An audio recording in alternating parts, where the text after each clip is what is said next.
Baik, tadi sudah sampai ke Kasimo Plan ya. Kemudian pada saat Presiden Soekarno mendeklarasikan Dekret Presiden 5 Juli tahun 59, yaitu kembali kepada Undang-Undang Dasar 45 ya. Itu dibentuk juga Dewan Perancang Nasional yang disebut dengan Depernas. Ini juga kaitannya dengan merancang pembangunan ekonomi nasional kita, ya, yang waktu itu dipimpin oleh Mr. Muhammad Yamin. Kemudian Depernas ini menyusun, ya, menindaklanjuti itu rancangan pembangunan nasional sementara, ya, tahapan pertama yaitu tahapan 61 sampai tahun 69 selama 8 tahun, ya. Yang ini merupakan turunan dari manifesto politik dari Presiden Soekarno. Jadi selalu saja perencanaan pembangunan itu diintervensi dengan persoalan politik waktu itu ya. Jadi keinginan termasuk itu Monas, Anda tahu Monas ya, Monumen Nasional itu termasuk juga keinginan Bung Karno, Soekarno waktu itu ya, yang kita tidak punya uang tetapi kok mau membuat satu monumen yang dianggap waktu itu tidak berarti bagi kesejahteraan masyarakat. Ya. Itu kemudian barulah kemudian ini Badan Depernas ini dirubah pada tahun 63 menjadi Bapenas yang kita kenal sekarang ini ya. Badan Perencanaan Pembangunan Nasional Bapenas. Okay.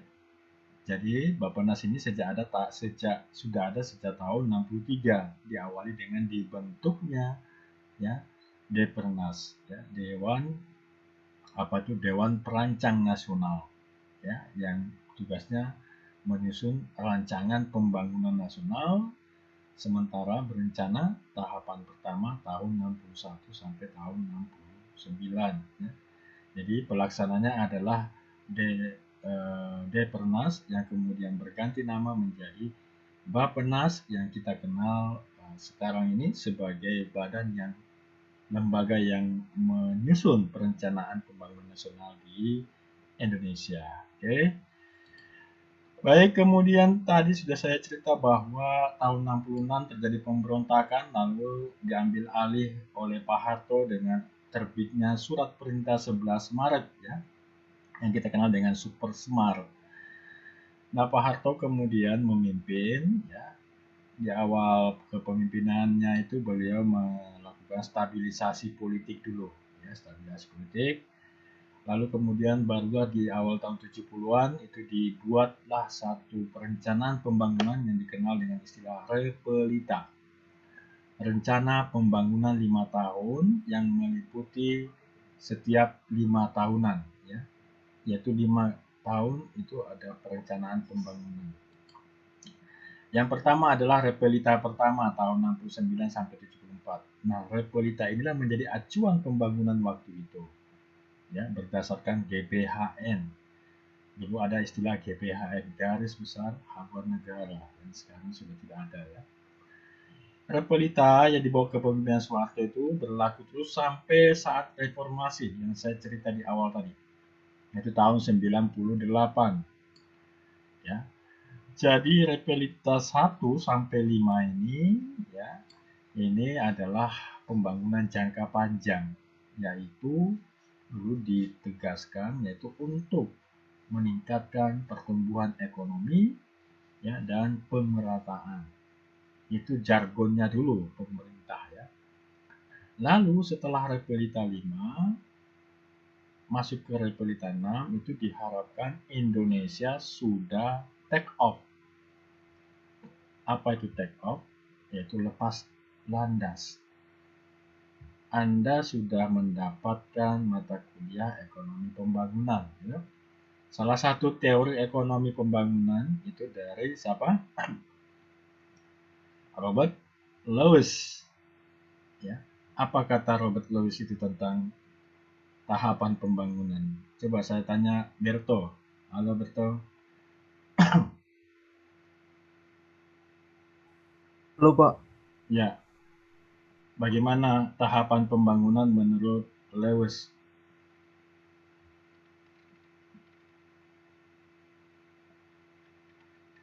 Saya tidak tahu, Pak. Kamu sudah ngambil mata kuliah ekonomi pembangunan? Ya sudah, Siapa dosennya? tapi Pak Henry tidak terlalu dalam ngajarnya, Pak. Oh, ya itu kamu harus. Kadang ngajar, kadang enggak, sehingga ya tergantung dari kami juga. Ya, harusnya teori-teori pembangunan sudah kamu tahu semuanya itu ya. Jadi ada teori pembangunan yang kita kenal dengan tahapan Robert Lewis ya. Ada 5 tahapan toh itu. Satu tahap tradisional ya, dan seterusnya. Kemudian tahap persiapan lepas landas ya. Apa saja yang harus dipersiapkan kalau suatu negara itu ingin maju menuju negara industri. Nah ya ini ya, Indonesia itu dari Repelita 1 sampai Repelita 5 itu mempersiapkan diri untuk menjadi negara maju. Ya, dalam teori Lewis itu berada pada tahapan yang ketiga. Ya, untuk take up, untuk lepas landas. Sehingga waktu itu memasuki Repelita 6 itu diusahakan Indonesia sudah menjadi negara maju, Repelita 6 ya. Tahun 94 sampai 98. Kita sudah take up karena dasar-dasarnya sudah kita tanamkan di sini di Repelita 1 sampai Repelita 5. Namun demikian, karena persoalan politik dan lain sebagainya, ya demokrasi dan lain sebagainya, maka pada Repelita 6 ini belum selesai, ya baru 4 tahun berjalan. Yang rencananya tahun 99 itu kita ingin lepas landas, ternyata lepas kandas, ya kandas negara ini karena ada reformasi, ya karena tidak diikuti dengan politik yang sehat dan demokrasi yang sehat. Itulah kemudian Pak Harto diturunkan waktu itu. Ya. Jadi gagal ini ya, gagal. Karena memang saya juga menghitung waktu itu kita sebetulnya belum siap untuk menjadi negara maju, ya negara yang lepas landas. Karena persoalan politik yang belum demokratis, ya kebebasan yang masih dipasung kita waktu itu, ya sedikit-sedikit kita diciduk kalau kita memberikan pendapat dan seterusnya. Ya mirip seperti kondisi saat ini ya belakangan ini. Nah ini jadi di era Soeharto itu perencanaan pembangunan itu disebut sebagai repelita. Nah ini beliau sudah sempat menjalankan selama 6 repelita. Ya. Nah rencananya repelita 7 itu akan Indonesia akan lepas landas take off ya menuju negara maju, tetapi ada peristiwa reformasi. Oke, saya lanjutkan.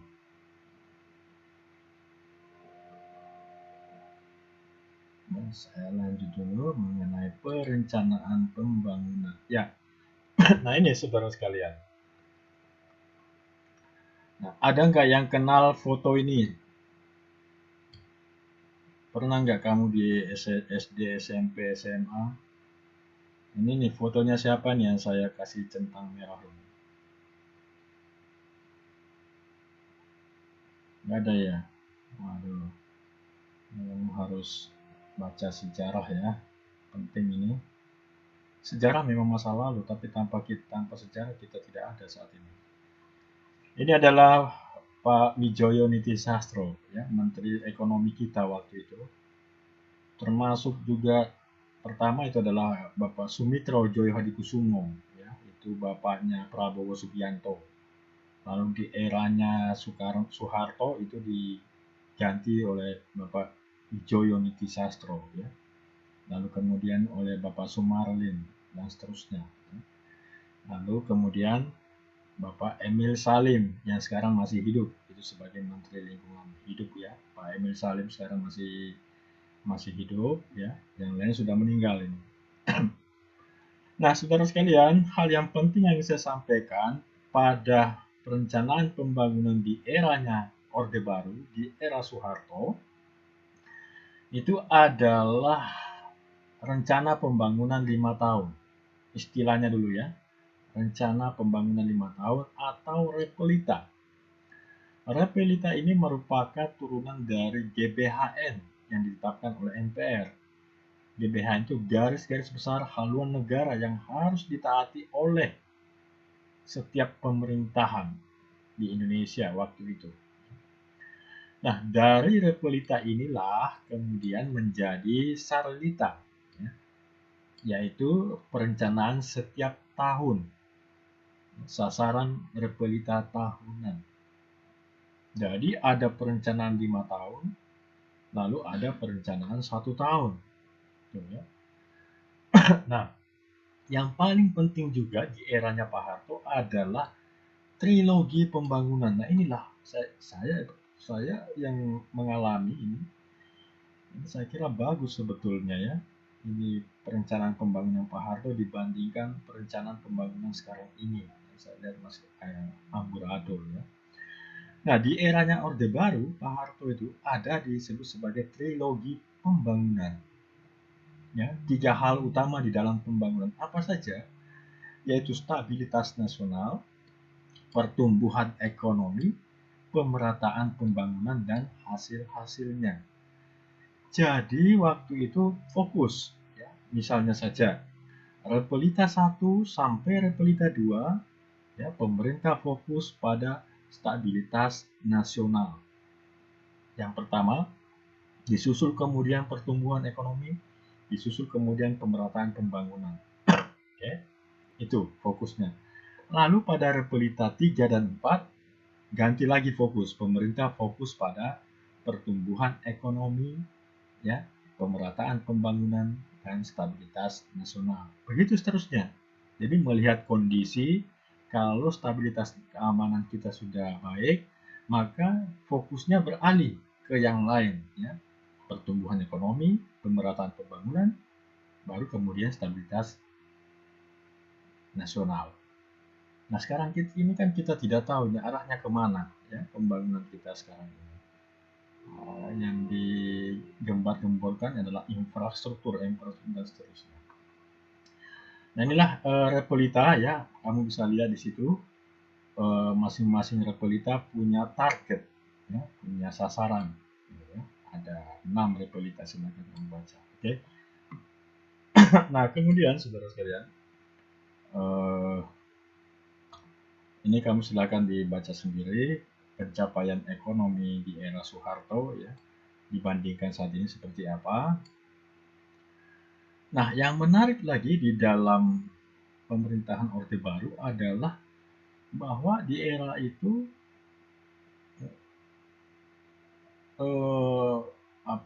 Pak Harto begitu concern terhadap pembangunan pertanian.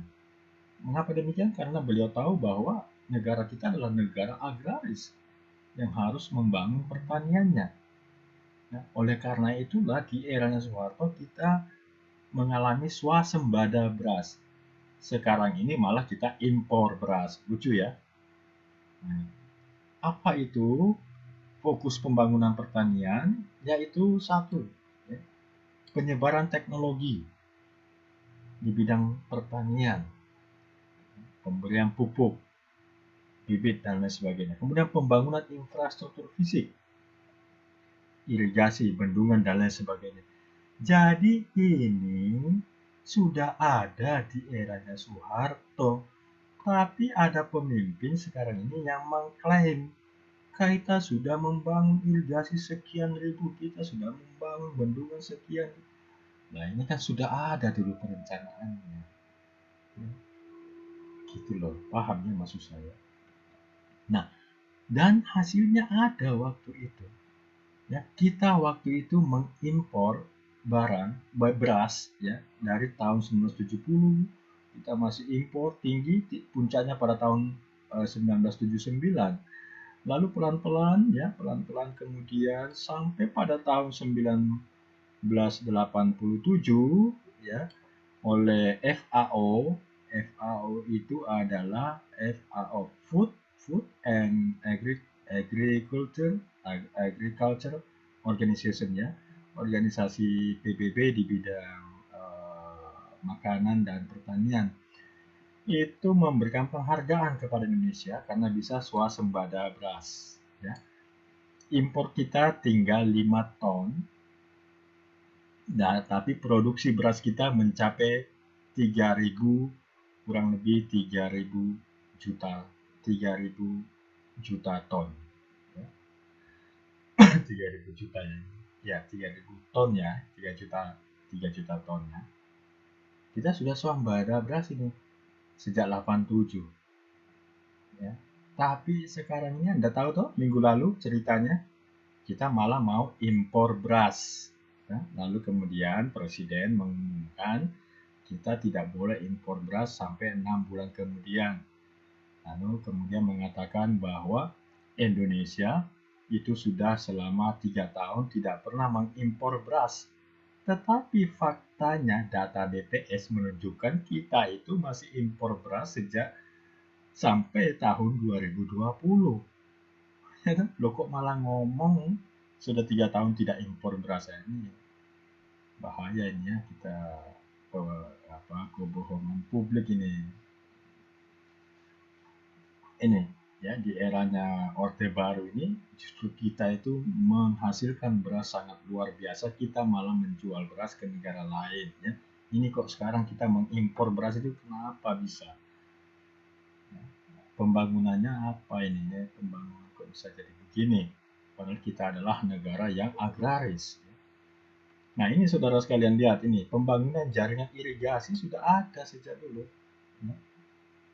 Pembentukan kelompok-kelompok tani, koperasi, dan seterusnya ya, penggilingan dan seterusnya. Oke, jadi generasi muda harus terbuka matanya sekarang ini bahwa jangan ada pemimpin yang suka mengklaim, ya, suka mengakui membangun ini membangun itu. Padahal sudah ada dulu perencanaannya dulu ya, tinggal menjalankan, tinggal melanjutkan saja. Ya. Celakanya lagi itu menggunakan utang, yang repot ya. Nah, saya lanjut aja. Seterusnya itu intinya tadi untuk Orde Baru, Repelita, dan trilogi pembangunannya. Itu penting sekali. Baik. Nah, termasuk di dalamnya, saudara sekalian, yang menjadi fokus perencanaan pembangunan kita di masa Orde Baru itu, program pengentasan kemiskinan itu sudah ada. Ya. Paham ya? Sudah ada ini. Apa namanya? Dulu namanya IDT, ya, Impres Desa Tertinggal. Jadi seperti dulu Gunung Kidul, ya, itu beberapa desanya menjadi daerah IDT, mendapatkan bantuan untuk membangun desa. Itu program bantuan kesejahteraan fakir miskin. Ini sudah ada, jadi tidak perlu dulu ada istilahnya sekarang kartu ini, kartu itu, ya, kartu sehat, kartu sudah ada semua sejak dulu ini sebetulnya ini ya. Oke, ini program pengentasan kemiskinan. Oke. Guys, Anda tinggal membandingkan nanti ya. Nah, keluarga berencana juga sudah ya. Memang keluarga berencana di eranya Soeharto itu dibuat ya untuk menekan tingkat pertumbuhan penduduk ya. Baik, saya lanjutkan krisis ekonomi ya. Kita lanjut saja fokus kepada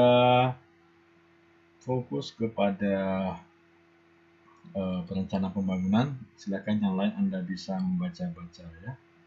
Nah, kemudian di eranya Habibie tidak banyak hal yang bisa kita ceritakan mengenai perencanaan pembangunan karena masa pemerintahannya itu hanya 1,5 tahun dan masa itu adalah masa krisis politik di Indonesia ya.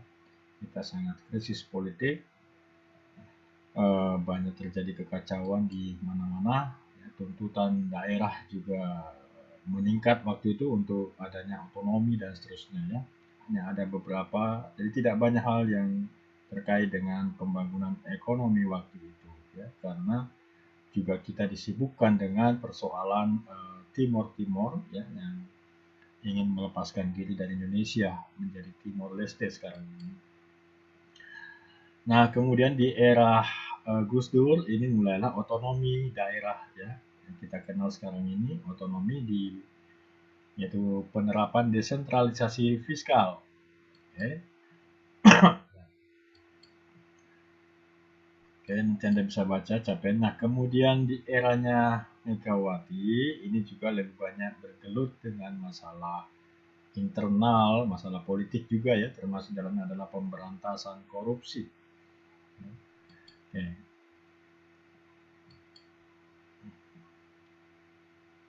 Nah, saya akan masuk ke dalam eranya SBY ya, yang mulai mencoba menstabilkan, membuat perencanaan yang lebih baik ya. Nah, yang memang diawali di eranya Megawati, yaitu dengan dibuatnya perencanaan pembangunan yang disebut dengan Propenas ya. Jadi Propenas itu adalah program pembangunan nasional yang merupakan rencana pembangunan nasional selama 5 tahun yang memang sehabis pemilu 99 itu dibuat ya. Namun perjalanannya tidak semulus yang kita harapkan.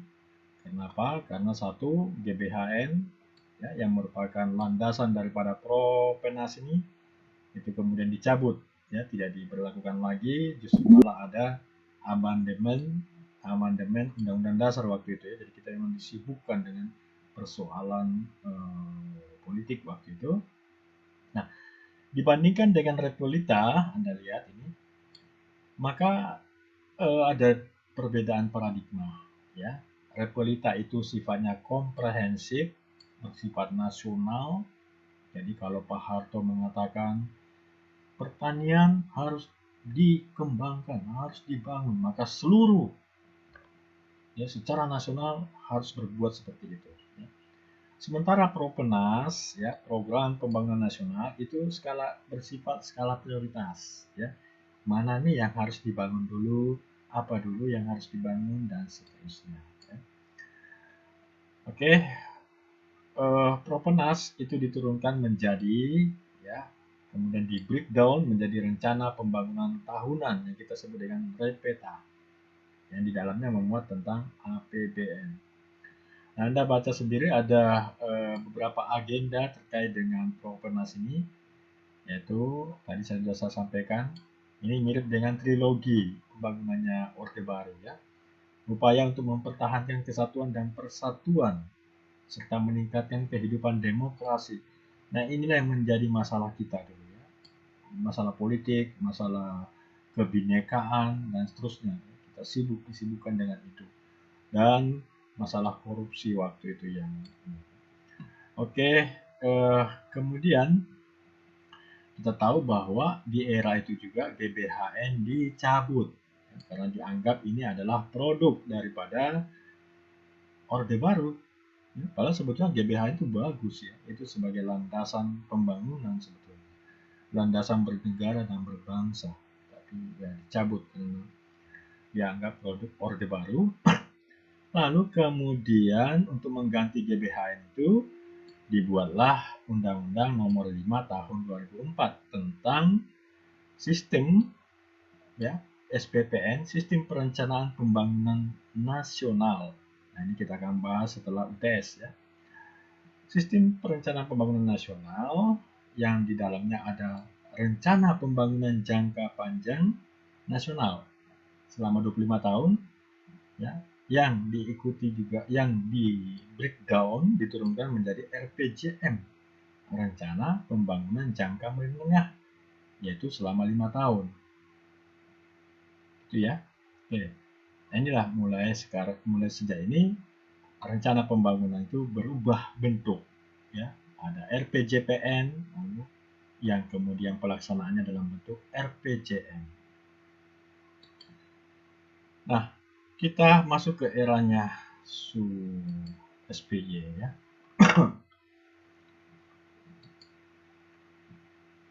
Oke, Susilo Bambang Yudhoyono. Anda silakan lihat prestasi ekonomi ketika beliau menjabat sebagai presiden dari tahun 2004 ya, sampai 2014 selama 2 periode. Nah, di eranya Susilo SBY inilah perencanaan pembangunan yang menggunakan SPPN tadi ya, Sistem Perencanaan Pembangunan Nasional itu diterapkan. Ya. Nah, Oleh karena itu disebut sebagai tahap 1 dan tahap 2 RPJM. Karena kan RPJM 5 tahun. Sementara SBY itu kan menjabat selama 10 tahun. Berarti ada 2 tahap RPJM. Lalu rencana pembangunan jangka panjang itu selama 25 tahun. Jadi kalau kita mengatakan itu dimulai 2000 eranya Pak SBY, berarti kan setelah Jokowi nanti tahun 2024, berarti ada satu lagi RPJM ya. Ada lagi salah satu lagi RPJM kan. Bang SBY itu 2 periode, berarti 2 RPJM. Lalu Jokowi itu 2 periode sekarang ini, berarti sekarang ini adalah RPJM yang keempat, tahap yang keempat. Nah tadi kan pembangunan jangka panjang 25 tahun ya, diatur di dalam SPPN tadi, berarti setelah 2024 satu lagi RPJM yang harus dilaksanakan oleh pemerintah. Apakah betul kita akan mencapai menjadi negara maju ya, yaitu di tahun 2045 ya. Oke, ini beberapa RPJM, silakan saudara mencermati ya.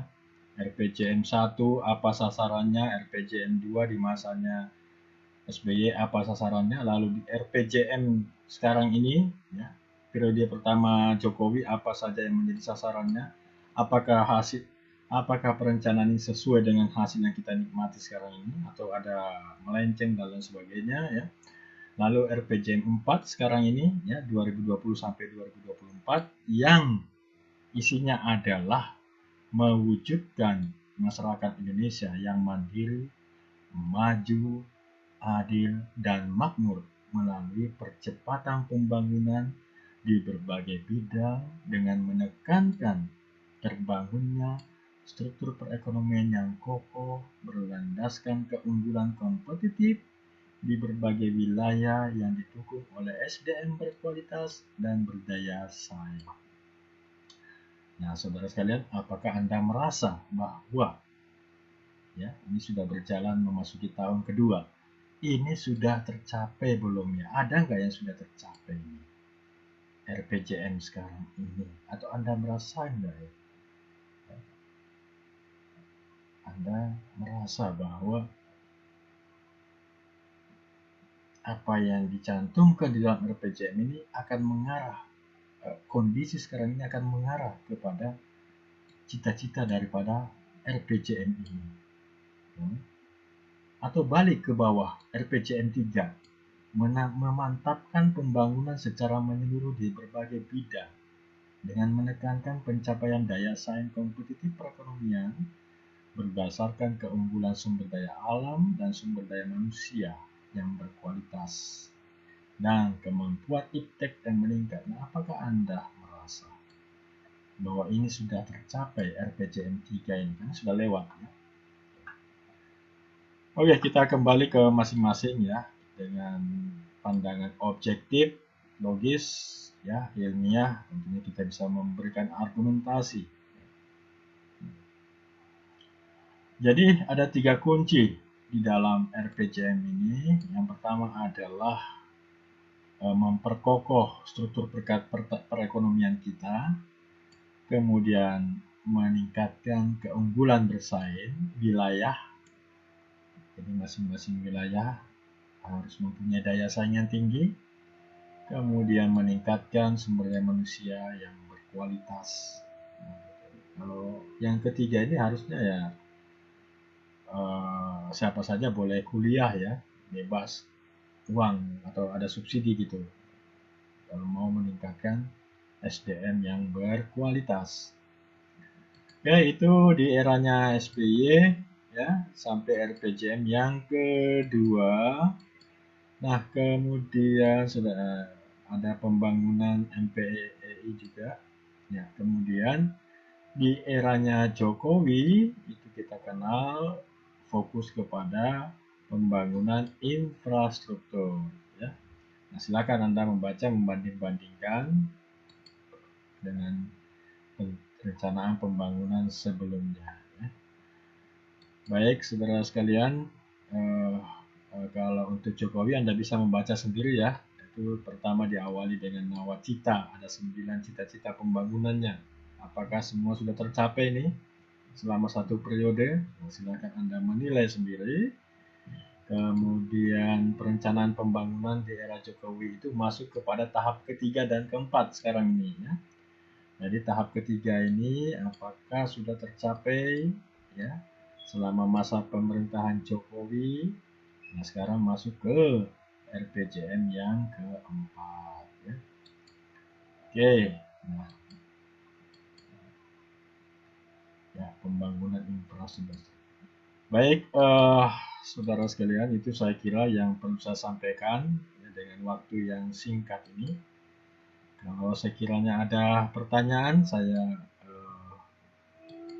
persilahkan. Nah, namun sebelumnya saya ingin menyampaikan dulu apa sih ya maksud dan tujuan kita mempelajari sejarah perjalanan ekonomi Indonesia terkait dengan perencanaan pembangunan. Nah, tidak lain adalah satu ini yang disampaikan oleh Pak Bambang Brojonegoro, Kepala Bappenas, Menteri Bappenas, ya, untuk menambah wawasan kita, ya, bukan hanya pegawai Bappenas, wawasan kita dalam merumuskan kebijakan pembangunan baik secara sektoral maupun kewilayahan, ya, untuk menjadikan sebagai pelajaran ya dari kebijakan-kebijakan terdahulu, mana yang baik, mana yang buruk, mana yang berdampak positif terhadap pembangunan masyarakat, ya, dan mana yang tidak berdampak.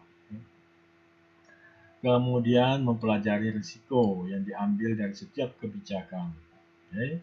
Kemudian yang terakhir adalah perumusan kebijakan pembangunan yang selalu memiliki mindset dan dampak ekonomi dari suatu kebijakan. Jadi, setiap merumuskan suatu perencanaan pembangunan haruslah yang ada di dalam benak, di dalam otaknya para aparatur, para birokrat itu adalah bahwa perencanaan pembangunan ini mempunyai dampak ekonomi yang positif bagi masyarakat. Itu yang harusnya ada, yang paling pentingnya. Baik, saudara sekalian, itu yang bisa saya sampaikan pada kesempatan ini. Sekiranya ada yang Anda ingin tanyakan, saya persilahkan.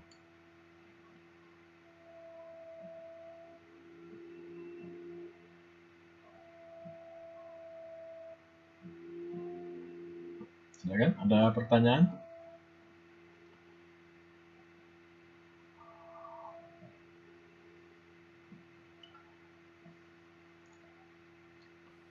Sepertinya belum ada, Pak. Ya, baik. Kalau belum ada, kita cukupkan sampai sini ya. Sudah lewat waktunya 3 menit. Dan kemudian sebagai reviewnya, itu saya belum tampilkan tugasnya, tapi nanti mungkin saya tampilkan ya untuk mereview. Nanti juga ada topiknya masing-masing ya untuk bercerita dengan format podcast gitu ya di LMS seperti yang Anda sudah buat. Ini sebagian kok belum ada yang saya beri waktu nanti. Ini pertemuan kita ke-6, minggu depan itu pertemuan ke-7, dan minggu depannya kita UTS. Nah, batas waktu untuk pengumpulan atau pengerjaan tugas-tugas itu sampai UTS nanti ya. Jadi masih ada waktu 2 minggu, silahkan yang belum dibuat karena itu sangat mempengaruhi nilai akhirnya kamu. Dan tidak ada yang sulit sebetulnya ya. Kemudian apalagi yang saya ingin sampaikan? Cukup ya untuk podcastnya. Terima kasih semuanya yang sudah mengirim. Bagus ya, ada Jessica juga cukup bagus. Semangat ya untuk menyampaikan podcast dalam bentuk format cerita gitu ya.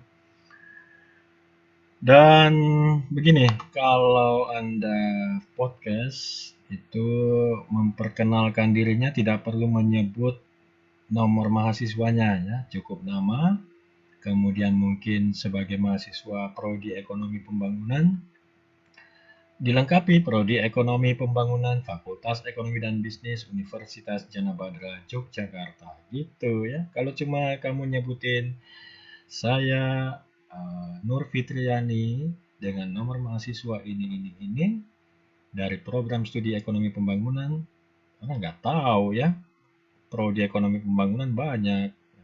Jadi dilengkapi ya, dilengkapi sampai ke universitasnya. Oke, gitu ya. Hampir semuanya tidak menyebutkan fakultas ekonomi dan bisnisnya dan juga universitasnya.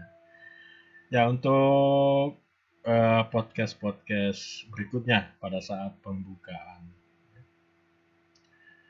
Baiklah, saudara sekalian, kalau tidak ada pertanyaan, saya akhiri sampai di sini. Terima kasih atas perhatian kamu semua. Ya, tetap semangat, salam sehat selalu. Terima kasih. Assalamualaikum warahmatullahi wabarakatuh. Selamat siang semuanya. Selamat siang, Pak. Terima kasih, Pak.